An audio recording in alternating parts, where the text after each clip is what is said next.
Hey, I'm Dr. Travis Owens with Cheerleading Blueprints, and today I'm going to show you a couple of exercises that can help with your partner stunting. If you're having shoulder pain with stunting, this will definitely help. And if you're struggling with locking out at the top of your stunts, then I know that these two exercises can make a massive difference. Stick with me.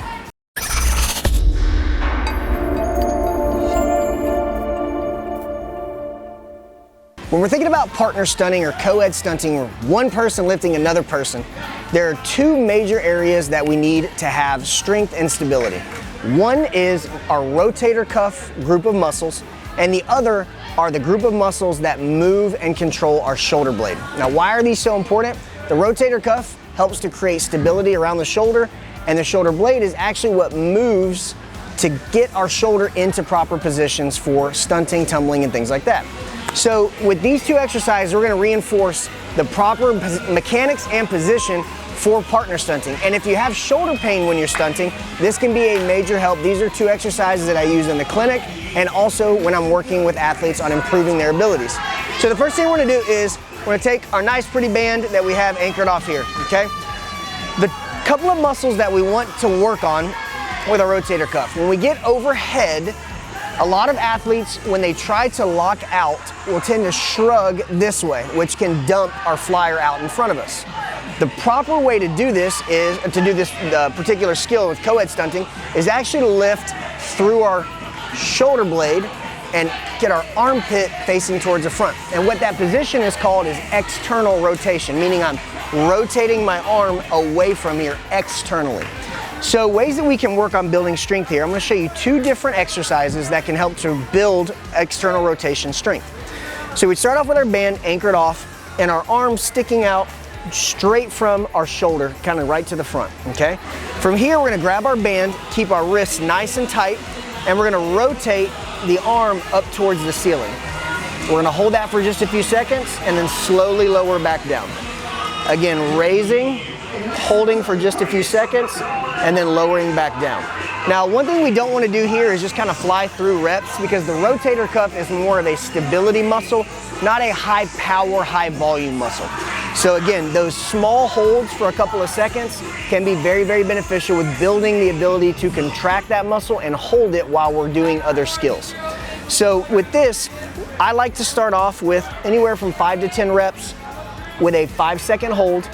And then if I'm working on building strength here, kind of outside of the gym, if I'm working on just kind of prehab, rehab, after I do my 5-second holds, I'll actually do one last rep where I hold it for 30 seconds to a minute. And what you'll notice is you start to get a little bit of shakes. And those shakes are where we really get a lot of work done. We want to be able to control as that muscle starts to fatigue. Once we complete that, then we're going to transition into what would be a more realistic positional move for stunting. Taking the same equipment that we have here, we would take our band, get the arm directly out of the side of the shoulder, not too much to the front and definitely not behind us. We'd be right out to the side of the body. From here with a straight wrist, we're going to do the same thing, except we're going to rotate here. And this one you probably will feel a little bit more burning right in the back of the shoulder, but we're going to do the same thing here. We're going to hold for about 5 seconds, and then return, pull back, hold, and return. Now the reason we have the arm on the chair is to help us have a solid position where we're rotating the arm around, versus if we were free floating, we may start to drop the elbow, we may start to get out in front, but this gives us a little bit of feedback to know that our arm is staying in the same plane with our body as we want. Now, one other common mistake that's made with this exercise is athletes will tend to flare their chest as they rotate back, thinking that they're getting more rotation. But if I bring my chest back down, we see I'm actually not getting as much. So make sure to keep the core tight, keep the rib angle down as we rotate, almost like our ribs are going one way and our hand is going the other, okay? Once we complete a few reps there, then we're gonna get into the actual position for stunting, which would be from here, going straight up, but maintaining that tension that we have with our band and our arm turned out.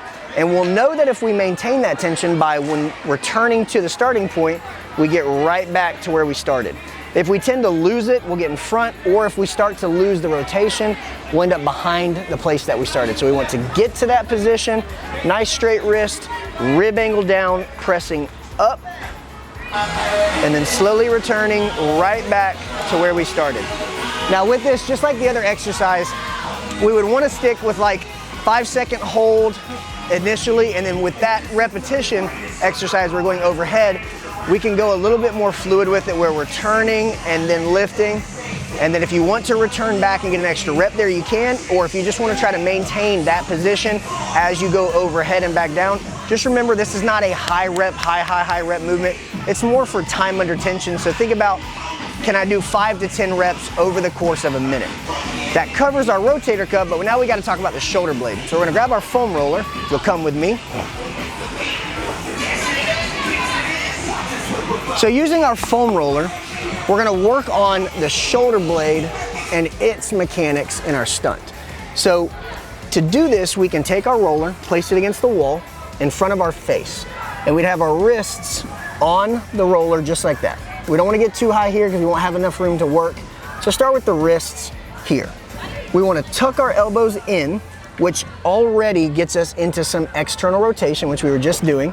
So tucking the elbows in, we're going to try to keep our elbows tucked in as long as we can, and we're going to lift through the shoulder blades. And then as we come back down, we bring our elbows back in. The way I describe this to athletes is really easy. You're going to make a W at the bottom and then a Y at the top. Okay, so I'd be here, my W. As I come up, I'm trying to make that a nice Y, shrugging through the shoulder blades, not pinching around my neck. So we'll show that from the back just so you guys can get another visual. So my lovely assistant / camera expert can get his position here.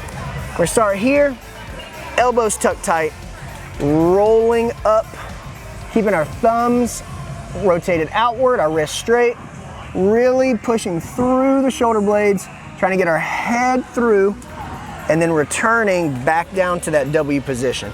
And by doing that, we're maintaining external rotation all the way through the top. We're getting our shoulder blades to move upward so that we have the right lift and that we're not pinching.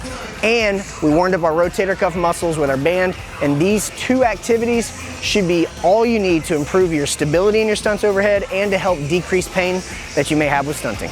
Thank you so much for joining me for this video. I hope the information that we presented is helpful for you, especially if you're having some shoulder discomfort with your stunts or if your stunts are shaky at the top. I know I see a lot of guys on their co-eds. They may have a lot of power when they get to that top position and we're kind of unsteady. This is gonna help you, so make sure you do them. Also, if you haven't subscribed to our channel, click the icon around here somewhere. Click the bell for notifications so you know when we come out with new videos. And if you want more videos on stunting, there'll be a box up here somewhere. Click that. And I know you want more videos, so watch them. We'll see you on the next one.